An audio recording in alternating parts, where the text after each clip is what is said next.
el libro de Segunda de Samuel.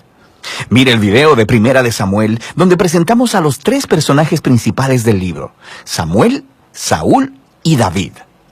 Y también el diseño literario del libro, que primero presentó a Samuel y luego trazó el ascenso y la caída del rey Saúl en contraste con el ascenso del rey David.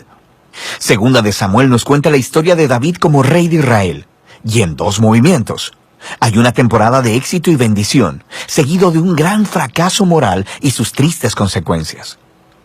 Y luego, el libro termina con una bella conclusión que reflexiona en lo bueno y lo malo en la vida de David, generando la esperanza de un futuro rey que vendrá de su linaje. Así que Segunda de Samuel continúa después de la muerte de Saúl, y David sorprende a todos componiendo un largo poema en donde lamenta la muerte del mismo hombre que intentó asesinarlo. Una vez más, el autor está presentando la humildad y la compasión de David. Él es un hombre que lamenta la muerte de incluso sus propios enemigos. Después de esto, David experimenta una temporada de éxito y bendición de Dios. Todas las tribus de Israel vienen delante de David y le piden que unifique todas las tribus como su rey. Así que lo primero que David hace como rey es ir a la ciudad de Jerusalén y conquistarla, y la establece como la ciudad capital de Israel, y le pone el nombre de Sión. Y a partir de ahí, David continúa y gana muchas batallas y expande el territorio de Israel. Ahora, después de hacer a Jerusalén la capital política de Israel, también quiere convertirla en la capital religiosa. Así que hace que el Arca del Pacto sea trasladada a la ciudad. Y luego, en 2 de Samuel 7, él le dice a Dios que como Israel ya tiene un hogar permanente, él piensa que la presencia de Dios también debería tener una casa permanente. Así que pregunta si puede construir un templo para el Dios de Israel. Pero Dios le dice a David: gracias por pensarlo, pero más bien yo te construiré una casa, una dinastía. Ahora, 2 de Samuel 7 es un capítulo clave para entender la narrativa de toda la Biblia. Porque aquí Dios le hace una promesa a David que de su descendencia como rey vendrá un rey que construirá el templo de Dios aquí en la tierra y establecerá un reino eterno. Y esta es la promesa mesiánica a David que se retoma y desarrolla en el libro de Salmos y también en los libros de los profetas. Y este rey se conecta con la promesa de Dios a Abraham. El futuro reino mesiánico será la manera en que Dios traerá su bendición a todas las naciones. Y es aquí, en medio de toda esta bendición divina, que las cosas salen horriblemente mal. David comete un error fatal, no fatal para él, sino para un hombre llamado Urías, uno de los mejores soldados de David. Desde su terraza, David mira a Betsabé, la mujer de Urías, tomando un baño. David la busca, se acuesta con ella y la embaraza. Y luego trata de encubrir todo, asesinando a Urías y casándose con ella. Es simplemente horrible. Así que cuando David es confrontado por el profeta Natán acerca de todo esto, él inmediatamente reconoce todo lo que ha hecho. Es quebrantado, se arrepiente y pide perdón a Dios, y Dios lo perdona. Pero Dios no quita las consecuencias de las decisiones de David. Y así como resultado de su horrible elección, la familia de David, su reino, se desmorona. Y eso hace de esta sección una historia trágica, como la de la caída de Saúl.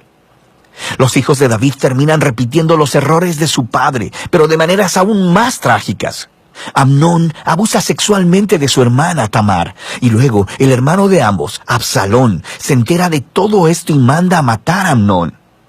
Y luego Absalón va y trama un plan secreto para derrocar a su padre David, y empieza una rebelión a gran escala.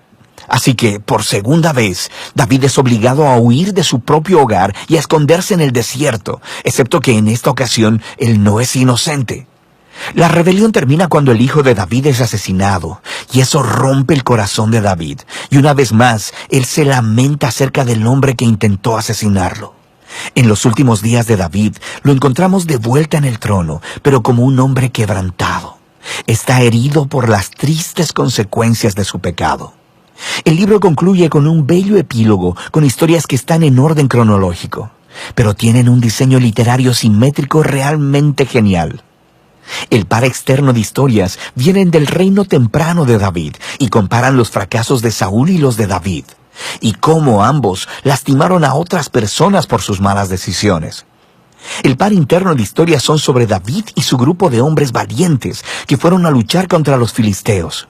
Y lo interesante es que ambas secciones tienen una historia de la debilidad de David en batalla. Así que, en contraste con las historias victoriosas de David de los capítulos 1 al 9, aquí vemos a un David vulnerable que depende de la ayuda de otros.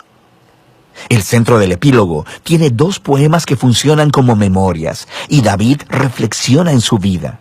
Y él recuerda los tiempos donde Dios en su gracia lo rescató del peligro. Y él mira estos como momentos en los que Dios fue fiel a su promesa de pacto hacia él y su familia. Ambos poemas concluyen al recordar la esperanza de la promesa de Dios de un rey venidero que establecerá ese reino eterno. Ahora, estos poemas y la promesa de Dios están conectados al poema de Ana al principio del libro. Y así, estos pasajes claves del principio, los del centro y los del final del libro, unifican todos los temas del libro. A pesar de la maldad de Saúl y David, Dios siguió obrando sus propósitos redentores, y Dios se opuso a la arrogancia de David y de Saúl, pero exaltó a David cuando éste se humilló. Así que la esperanza futura de este libro va mucho más allá que David mismo. Mira hacia el futuro, al rey mesiánico, que un día traerá el reino y la bendición de Dios a todas las naciones. Y de eso se trata el libro de Samuel.